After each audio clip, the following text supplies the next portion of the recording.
What's going on, everyone? You're welcome once again to David Deity channel.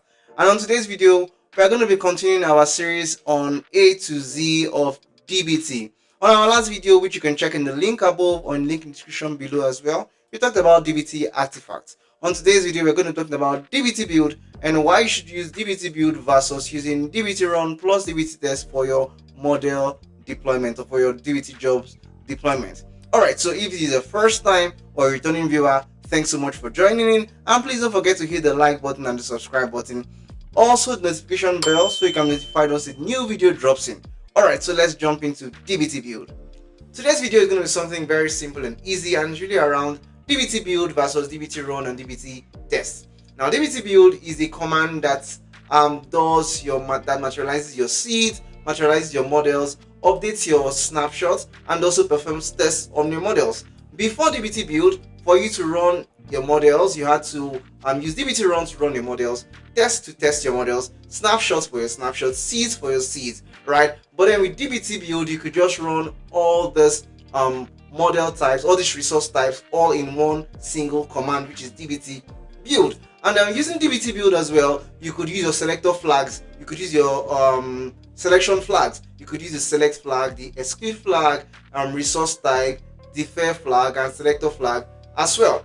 And then one of the major differences between DBT build and DBT run plus DBT test is that for your DBT run plus DBT test, if there is a bad model or bad data in any of your models, those bad data would flow to downstream models before they are detected by your DBT tests, right? So that way, you already have bad data in downstream models before your test would capture those bad data in your models. However, with DBT build would not run downstream models unless the upstream models are successful in the run and in the tests as well. Say for example, we had a pipeline of 5 models, say from A to E models, A, B, C, D, and E, and let's say we have a bad data in model C.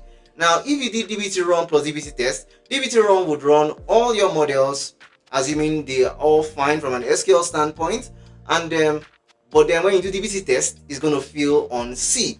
But then those bad data is already existing on models D and E.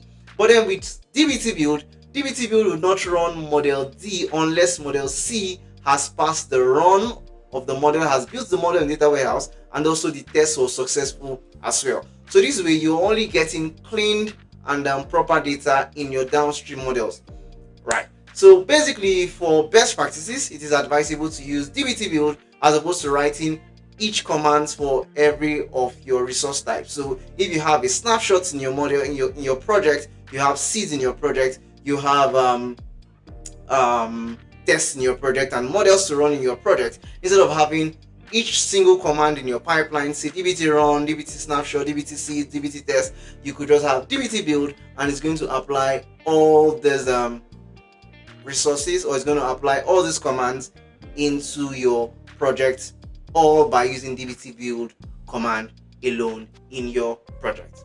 Alright, so that's all in today's video. I hope you got a thing or two out of this video. Please don't forget to share your thoughts in the comment section, to like the video, and also subscribe if you haven't subscribed. And follow me for more DBT content, data content, productivity, and faith content as well. See you in the next video. Bye for now.